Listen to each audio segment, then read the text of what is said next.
Le roi! Ok. Non! Comment je fais pour raconter ce bordel? Ceux qui commencent à le connaître savent qu'à cet instant, Yann est bien plus à l'aise à esquiver des boulets hollandais un soir de tempête qu'à se tenir droit devant ce peloton de perruques poudrées. C'est un marin pur jus, un enfant des embruns, pas le genre de mec à faire des courbettes ou parler en alexandrin. Il parle pas beaucoup et se permet même de cloper dans les rideaux de Louis. C'est un rustre. Malgré sa carrure, Yann, face à Louis XIV, il est tout petit. Faut dire que le mec, son délire, c'est d'être le soleil de l'Europe. C'est un cador pour ce qui est de faire chier son monde.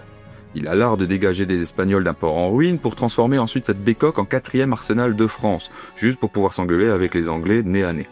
Et dernièrement, il convoite les routes hollandaises qui restent la première marine du monde. Dans sa tête, qui tient la mer tient le commerce, et qui tient le commerce tient les rois. Il met plus de thunes dans Dunkerque que dans tout Versailles, et aujourd'hui, dans son salon doré, il s'apprête à éterniser un de ses fils de pêcheur. Il faut dire les choses franchement, le seul type en France capable de faire ça, c'est lui. Cependant, les questions persistent. C'est vraiment ce mec là qui défonce des blocus de 40 vaisseaux de guerre avec seulement une demi-douzaine de frégates? Genre, il capture des flottes entières le matin et crame les côtes écossaises le soir, pète-pouce, comme ça. C'est pas de la connerie, ce corsaire. Le problème, c'est pas l'exagération ou l'approximation de ses exploits. Non, le vrai souci, c'est que Jean-Bart, le français, il le connaît pas bien. Ça reste un flamand. Et là, ça va commencer à être intéressant.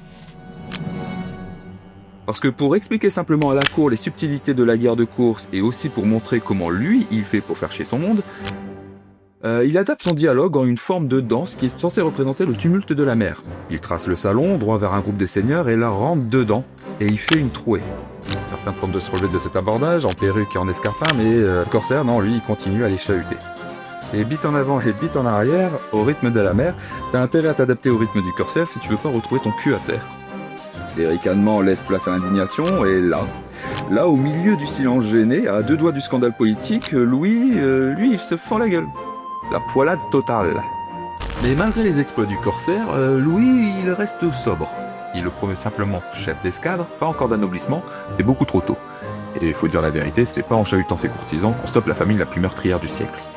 Il renvoie le corsaire là où il est le plus utile, et après un crochet vers le Lagos, Yann reçoit une lettre de course signée par la main du roi lui-même. Il vient de faire l'acquisition de 110 navires de blé norvégiens, et n'a un canon en tête pour l'escorter jusqu'à Dunkerque. Jean-Bart. Direction le Texel, à l'embouchure de la Meuse. Mais à peine arrivé, le constat est brutal. La flotte est tombée aux mains de 8 vaisseaux de guerre, tous chargés d'une 50aine de canons, commandés par ses anciens frères d'armes hollandais. Yann ne le sait pas encore, mais c'est par cette course qu'il entrera dans la légende.